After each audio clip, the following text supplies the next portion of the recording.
Islam yang benar harus bersatu. Allah mengatakan wa'tasimu bihablillahi jami'an wala tafarraqu. Jangan berpecah belah. Kalian nggak boleh berpecah belah. Berpegang teguhlah, bukan kumpul badannya ya. Kalau bicara kumpul badan tapi hatinya tidak bersatu, apa gunanya? Maka yang harus bersatu itu, walaupun kita berpisah badannya, tapi kalau hatinya bersatu, cukup buat kita. Maka yang dipentingkan adalah, para ulama mengatakan yang diawali itu adalah kalimatut tauhid. Sebelum tauhidul kalimat, hatinya disatukan. Sini bersatu di atas kalimatullah tabaraka wa wa'tasimu bihablillahi jami'an wala tafarraqu. Maka kata Nabi SAW ketika beliau ngasih nasihat, kemudian para sahabat nangis. Hati mereka bergetar, lalu mereka mengatakan, fa'ausina ya Rasulullah, kasih wasiat buat kami. Apa salah satu wasiat Nabi SAW? Fa'innahu man ya'ish minkum ba'di fasayara ikhtilafan katsira. Siapa yang hidup setelah aku mati, maka dia akan melihat banyak perselisihan. Itu kata Nabi SAW. Terus solusinya apa? Fa'alaikum bisunnati wa sunnatil khulafa'ir rasyidin al-mahdiyyin min ba'di tamassaku biha wa 'addu 'alaiha bin nawajib wa iyyakum muhdatsatil umur fa inna kulla muhdatsin bid'ah. Artinya solusi dari perselisihan ini sudah ada. Jadi kalau bicara perselisihan, Nabi sudah menyampaikan sama kita. Solusinya ada, tapi kita nggak mau ambil solusi itu. Kata Nabi, kalian cari sunnahku dan sunnah khalifah sesudahku itu. Pegang dan gigit dengan gigi geraham kalian. Ketika itu baru Allah akan kasih kemenangan. Ingat, bukan karena jumlahnya yang besar umat Islam menang.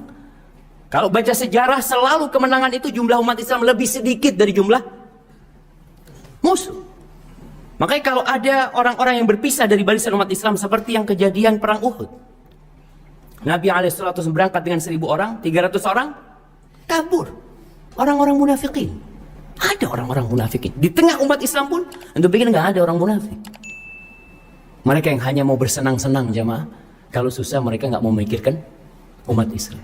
Jadi kalau bicara dari semua kelompok yang ada itu, Nabi sudah kasih solusi. Ini kan perselisihan kita lihat. Semuanya ngaku paling benar. Ana yang benar sudah. Yang benar itu yang sesuai dengan sunnah Nabi SAW. Bukan kata ana, bukan kata antum. Itu yang sedang diusahakan. Fa'alaikum bisunnati. Jadi seperti piramid jamaah. Umat Islam yang sudah ada di bawah, udah besar gitu. Kalau ingin bersatu, di mana? Di pucuknya itu. Ya antum harus melangkah. Capek naik ke piramid itu capek memang. Pegang nanti di sana. Ini yang jadi pegangan kita jemaah. Itu yang perlu dilakukan. Dan dalam menghadapi kondisi yang ada jemaah, kita lihat ya umat Islam mungkin ya terpecah belah, ditindas, dizalimin. Kita lihat kejadian mungkin di Rohingya, kejadian di Uyghur, kejadian ya sudah sering terjadi dulu di Bosnia seperti itu. Apa sih solusinya? Solusinya cuma satu. Nabi SAW mengatakan, "Idza tabayatum bil aina." Kalau sistem jual beli kalian riba yang terselubung. Wa akhadtum adnabal baqar, dan kalian sibuk dengan ekor-ekor sapi kalian. Wa raditum bizara, kalian ridho dengan pertanian kalian. Mereka ini berada di zona aman untuk dunia. Wa taraktumul jihad, dan kalian meninggalkan jihad, sallallahu alaikum dhullan, maka Allah akan menimpakan kepada kalian kehinaan. Hina, mau jumlahnya berapapun hina. La yanzi'uhu, ingat Allah nggak akan nyabut. Allah tidak akan cabut yang namanya kehinaan atas umat Islam. Sampai kapan? Hatta tarji'u ila dinikum, sampai kalian kembali kepada agama kalian. Bicara agama yang mana Ustaz?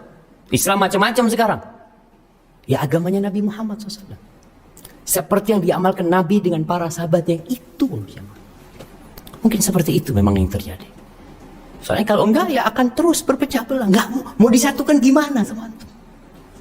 Badannya mungkin bersatu. Hatinya memang dia benci sebenarnya. Dia terpaksa duduk sama antum. Untuk satu kasus, satu apa mungkin dia bisa seperti itu. Tapi nanti tetap kebencian itu ada. Maka harus kembali kepada sunnah Nabi Muhammad SAW.